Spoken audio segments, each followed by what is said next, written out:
Sir Bagalkot ಒಳಗೆ ಉಪಚುನಾವಣೆ ಬಂದೈತಿ. ಹ್ಞೂ ನಿಮ್ ನಿರೀಕ್ಷೆ ಏನೈತ್ರಿ?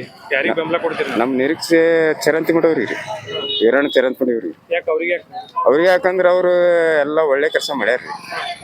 ಈ ಸುಮ್ಮ ಕಾಂಗ್ರೆಸ್ಸಿಂದ ಗ್ಯಾರಂಟಿ ತೊಗೊಂಬಂದು ಕರ್ನಾಟಕದ ದಿವಾಳಿ ಹಿಡಿಸಿ ಎಲ್ಲರಿಗೆ 2,000 ರೂಪಾಯಿ ಕೊಡ್ತಾರೆ. ಅದ 2,000 ರೂಪಾಯಿನ ಹೊಳೆ ಕಸ್ಕೋತಾರೆ. ಸರಿ ರೇಟ್ ಜಾಸ್ತಿ ಮಾಡ್ಯಾರ. ಮತ್ತು ಇದ್ರ ಮ್ಯಾಗ ಏನು ಹೇಳ್ತೀವಿ? ಏನಾಗ್ಬೇಕಂತೀರಿ ನೀವು? ಹೋರಿ ಈಗ ಬಾಗಲಕೋಟೆ ಒಳಗೆ ಏನಾಗ್ಬೇಕಂತೀರಿ ಇನ್ ಮುಂದೆ? ಮುಂದೆ ಏನಿಲ್ರಿ, BJP ಬರ್ಬೇಕ್ರಿ. ಬಿಜೆಪಿ ಬರುತ್ತೆ. ಜನರ ನಿರೀಕ್ಷೆ ಏನೈತಿ? ಇಲ್ಲಿ ವ್ಯಾಪಾರ ಇಲ್ಲ ಅಂತಾರ, ಮುಳುಗಡೆ ಆಗೈತಿ. ಹೌದ್ರಿ, ವ್ಯಾಪಾರ ಇಲ್ಲೈತಿ, ಮುಳುಗಡೆ ಆಗೈತಿ. ಕರೆ ಕೆಲವೊಂದು ಮಂದಿಗೆ ಮುಳುಗಡೆಗೆ ದುಡ್ಡು ಸಿಕ್ಕಿಲ್ಲ, ಪ್ಲಾಟು ಸಿಕ್ಕಿಲ್ಲ. ವೀರಣ್ಣ ಚರಂದ್ಗುಡವ್ರು ಬಂದ್ರೆ ಎಲ್ಲ ಕೊಡಿಸ್ತಾರೆ, ಇವರು ಕೊಡಿಸಿಲ್ಲ. ಈಗ 2.5-3 ವರ್ಷ ಇರೈತಲ್ರಿ. ಸೊ ಅಲ್ಲ, ಮತ್ತೆ ಬಾಗಲಕೋಟೆ ಸರ್ಕಾರಿ ಮೆಡಿಕಲ್ ಕಾಲೇಜ್ ಮಾಡ್ಯಾರಲ್ಲ ಈಗ. ಯಾರ್ರಿ ಇವ್ರು ಕಾಂಗ್ರೆಸ್ನವ್ರು ಸರ್ಕಾರಿ ಮೆಡಿಕಲ್ ಕಾಲೇಜ್ ಮಾಡ್ಯಾರ, ಮಾರ್ಕೆಟ್ ಮಾಡಿ ಅಂತಾರ.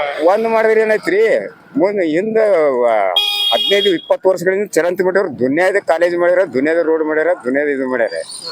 ಇವ್ರೇನ್ರಿ ಈಗ ಒಂದು ಕೂಸು ನಡಬರಕ್ ಬಂದು ನಡಬರಕ್ ಹೋಯ್ತಂತ, ಈಗ ನಡಬರಕ್ ಬಂದು ನಡಬರಕ್ ಹೋಗುತ್ತೆ ನೋಡ್ರಿ.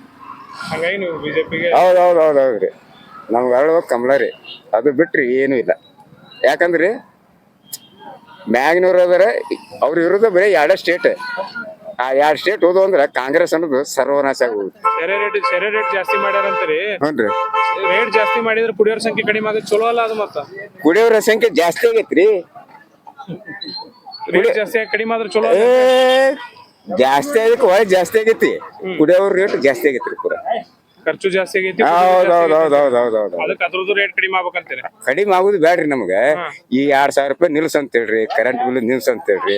ಒಂದು ಬಾಗಲಕೋಟೆಗೆ ಒಂದು ಒಳ್ಳೆ ಒಂದು ಯಾವ್ದಾರ ಫ್ಯಾಕ್ಟ್ರಿ ತೊಗೊಂಬ ಅಂತ ಹೇಳ್ರಿ. 1,000-2,000 ಜನರಿಗೆ ದುಡುಕಿ ಕೊಡು ಅಂತ ಹೇಳ್ರಿ. ಗ್ಯಾರಂಟಿ ಅಂತ ಹೇಳಿ ಅದ್ರ ಹೊರೆ ಜನರ ಮೇಲೆ ಹಾಕ್ಬಾರ್ದು. ಹೌದ್ರಿ, ಜನರ ಹೊರೆನೇ ಜನರ ಮೇಲೆ ಬೀಳಾಗತ್ತೆ ಅಷ್ಟೇ ರೀ. ನಿಮ್ಮ ಹೆಸರು? ಉಮೇಶ್ ಕಂಬಾರ್.